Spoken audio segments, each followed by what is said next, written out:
नमस्कार दोस्तों, क्या हाल चाल आपके। आज फिर मैं आपके सामने एक खौफनाक कहानी लेकर आ चुका हूं जो ऐसे किले की है जिसको एक शराब ने पूरे खंडर में तब्दील कर दिया। जी हां दोस्तों, आज मैं आपको बताऊंगा भानगढ़ किले से जुड़े रहस्य और उसकी कहानी।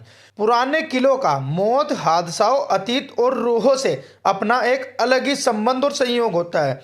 ऐसी कोई जगह जहां मौत का साया बनकर आत्माएं घूमती हो, उन जगहों पर इंसान अपने डर पर काबू नहीं कर पाता और एक अजीब दुनिया के सामने जिसके बारे में उसे कोई अंदाजा नहीं होता है, अपने घुटने टेक देता है। दुनिया भर में कई ऐसे पुराने किले हैं जिनका अपना एक अलग ही काला अतीत है और वहां आज भी आत्माओं का वास है। दुनिया में ऐसी जगहों के बारे में लोग जानते हैं, लेकिन बहुत कम लोग ही ऐसे होते हैं जो इनसे रूबरू होने की हिम्मत रखते हैं। जैसे हम दुनिया में अपने होने या ना होने की बात पर विश्वास करते हैं, वैसे ही हमारे दिमाग के कोने में इन आत्माओं की दुनिया के होने का भी आभास होता है। ये दीगर बात है कि कई लोग दुनिया के सामने इसे मानने से इनकार करते हो, लेकिन अपने तर्कों से आप सिर्फ अपने दिल को ही तसल्ली दे सकते हैं, दुनिया की हकीकत को नहीं बदल सकते। कुछ ऐसा ही एक किले के बारे में आज मैं आपको बताने जा रहा हूं, जो कि अपने सीने में एक शानदार बनावट के साथ साथ एक बेहतरीन अतीत भी छुपाए हुए है। अभी तक आपने हमारी पुरानी वीडियो में केवल विदेशों के ही भयानक डरावनी जगहों के बारे में देखा होगा या सुना होगा, लेकिन आज हम आपको अपने ही देश यानी भारत के एक ऐसे डरावने किले के बारे में बताने जा रहे हैं जहां सूरज डूबते ही आत्माओं या भूतों का कब्जा हो जाता है और शुरू हो जाता है मौत का तांडव। राजस्थान के दिल जयपुर में स्थित इस किले को भानगढ़ के किले के नाम से जाना जाता है। तो आइए इस वीडियो के माध्यम से हम भानगढ़ के किले की रोमांचककारी सैर पर निकलते हैं। भानगढ़ किला 17वीं शताब्दी में बनाया गया था। इस किले का निर्माण मानसिंह के छोटे भाई राजा माधो सिंह ने करवाया था। राजा माधो सिंह उस समय अकबर के सेना में जनरल पद पर तैनात थे। उस समय भानगढ़ की जनसंख्या करीब 10,000 थी। भानगढ़ अलवर जिले में स्थित एक शानदार किला है जो कि बहुत ही विशाल आकार में तैयार किया गया है। चारों तरफ से पहाड़ों से घिरे इस किले में बेहतरीन शिल्प कलाओं का प्रयोग किया गया है। इसके अलावा इस किले में भगवान शिव, हनुमान आदि के बेहतरीन और अति प्राचीन मंदिर विद्यमान है। इस किले में कुल 5 द्वार है और साथ ही साथ एक मुख्य दीवार है। इस किले को बनाने में मजबूत पत्थरों का उपयोग किया गया जो कि अति प्राचीन काल से अपनी यथास्थिति को बनाए हुए हैं। भानगढ़ किला जो देखने में जितना शानदार है, उसका अतीत उतना ही भयानक है। आपको बता दें कि भानगढ़ किले के बारे में प्रसिद्ध एक कहानी के अनुसार भानगढ़ की राजकुमारी रत्नावती, जो कि नाम के अनुरूप बेहद ही खूबसूरत थी, उस समय उनके रूप की चर्चा पूरे राज्य में थी। साथ ही देश के कोने कोने से राजकुमार उनसे विवाह करने के इच्छुक थे। उस समय उनकी उम्र महज 18 साल ही थी। उनका यौवन उनके रूप में और निकाल ला चुका था। उस समय कई राज्यों से उनके लिए विवाह के प्रस्ताव आ रहे थे। उसी दौरान एक बार किले में वो अपनी सखियों के साथ बाजार में घूम रही थी। राजकुमारी रत्नावती एक इत्र, जिसे कि हम परफ्यूम बोलते हैं, उसकी दुकान पर पहुंचती है और इत्रों को हाथ में लेकर उनकी खुशबू ले रही थी। उसी समय उस दुकान से कुछ ही दूरी पर एक सिंघिया नामक व्यक्ति खड़ा होकर उन्हें बहुत ही गौर से देख रहा था। सिंघिया उसी राज्य में रहता था और वो काले जादू का महारथी था। ऐसा बताया जाता है कि वो राजकुमारी के रूप का दीवाना था। वो राजकुमारी से बहुत ज़्यादा प्रेम करता था। वो किसी भी तरह राजकुमारी को पाना चाहता था। इसीलिए उसने उस दुकान के पास आकर एक इत्र की बोतल, जिसे रानी पसंद कर रही थी, उसने उस बोतल पर काला जादू कर दिया जो राजकुमारी के वशीकरण के लिए किया गया था। राजकुमारी रत्नावती ने उस इत्र के बोतल को उठाया, लेकिन उसे वहीं पास के एक पत्थर पर पटक दिया। पत्थर पर पटकते ही वो बोतल टूट गई और सारा इत्र उस पत्थर पर बिखर गया।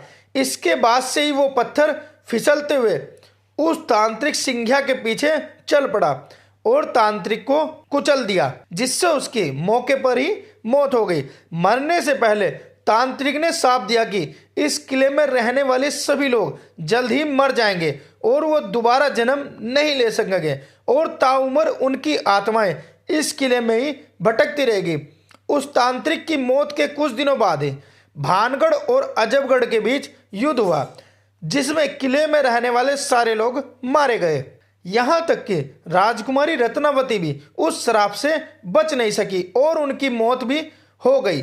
एक ही किले में एक साथ इतने बड़े कत्लेआम के बाद वहां मौतों की चीखें गूंज गई और आज भी उस किले में उनकी आत्माएं घूमती रहती है और उस किले के अंदर चीखें लोगों को आराम से सुनाई दे सकती है। किले के अंदर मंदिरों में गोपीनाथ, सोमेश्वर, मंगला देवी और केशव मंदिर मिल जाएंगे। सोमेश्वर मंदिर के बगल में एक बावड़ी भी है जिसमें पानी भरा होता है, जिसे अब भी लोग अपने मुताबिक इस्तेमाल करते हैं, चाहे नहाने का हो या कपड़े धोने का। फिलहाल इस किले की देखरेख भारत सरकार द्वारा की जाती है। किले के चारों तरफ archaeological survey of India ASI की टीम मौजूद रहती है। ASI ने सख्त हिदायत दे रखा है कि सूर्यास्त के बाद इस इलाके में किसी भी व्यक्ति के रुकने के लिए मनाही है।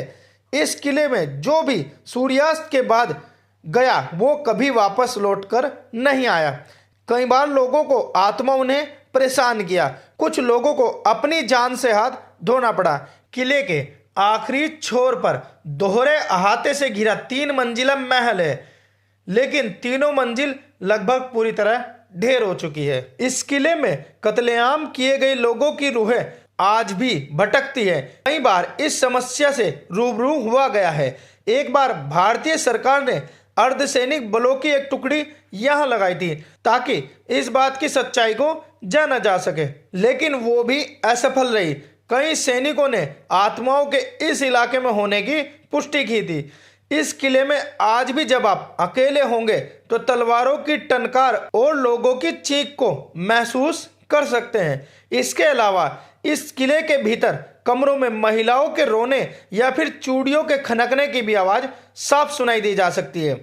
किले के पिछले हिस्से में जहां एक छोटा सा दरवाजा है, उस दरवाजे के पास बहुत ही अंधेरा रहता है। कई बार वहां किसी के बात करने या एक विशेष प्रकार के गंध को महसूस किया गया है। वहीं किले में शाम के वक्त बहुत ही सन्नाटा रहता है और अचानक ही किसी के चीखने की भयानक आवाज इस किले में गूंज जाती है। आमेर के राजा जयसिंह ने 1720 में भानगढ़ को जबरन अपने साम्राज्य में मिला लिया। इस समूचे इलाके में पानी की कमी तो थी ही, लेकिन 1783 के अकाल में यह किला पूरी तरह उजड़ गया। भारतीय पुरातत्व सर्वेक्षण विभाग ने किले के अंदर मरम्मत का कुछ काम किया। भारतीय पुरातत्व सर्वेक्षण विभाग ने सूरज के ढलने के बाद और उसके उगने से पहले किले के अंदर घुसने पर पाबंदी लगा रखी है।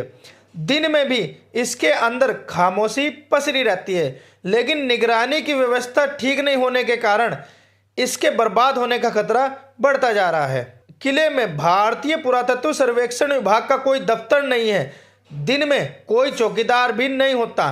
पूरा किला बाबा और तांत्रिकों के हवाले रहता है। कई सैलानियों का कहना है कि खंडरों के बीच से गुजरते हुए उन्हें अजीब सी बेचैनी महसूस हुई। किले के एक छोर पर केवड़े की झाड़ियां हैं। हवा जब तेज चलती है तो केवड़े की खुशबू चारों तरफ फैल जाती है और किले का रहस्य और भी गाढ़ा हो जाता है। किले में बेपरवाह तांत्रिक बेरोक टोक अपने अनुष्ठान करते हैं। आग की वजह से काली पड़ी दीवारें और भारतीय पुरातत्व सर्वेक्षण के टूटे फूटे बोर्ड किले में उनकी अवैध कारगुजारियों के सबूत है। दिलचस्प बात यह है कि भानगढ़ किले के अंदर मंदिरों में पूजा नहीं की जाती है। किले में स्थित गोपीनाथ मंदिर में तो कोई मूर्ति भी नहीं है। तांत्रिक अनुष्ठानों के लिए अक्सर उन अंधेरे कोनों और तंग कोठरियों का इस्तेमाल किया जाता है जहां तक आमतौर पर सेनानियों की पहुंच नहीं होती। किले के बाहर पहाड़ पर बनी एक छतरी तांत्रिकों की साधना का प्रमुख अड्डा बताई जाती है। ऐसा लगता है कि इन जंजीरों का इस्तेमाल उन्मादग्रस्त लोगों को बांधने के लिए किया जाता है। ऐसे ही तमाम राज और रहस्यों को समेटे हुए यह किला अपनी सुंदर अतीत पर खंडर की शक्ल में रोता तांत्रिकों का अड्डा बन गया है। दोस्तों, इस वीडियो में दी गई जानकारी पूरी तरह से इंटरनेट द्वारा ली गई है। इस किले को हमने पर्सनली जाकर नहीं देखा है। अगर आपको जो मैंने इस बात बताई अगर उसमें से कोई बात झूठ हो तो आप मुझे कमेंट करके बता सकते हो। अगर ये वीडियो पसंद आई हो तो आप इस वीडियो को लाइक कर दीजिए, चैनल पर पहली बार हो तो सब्सक्राइब भी कर दीजिएगा।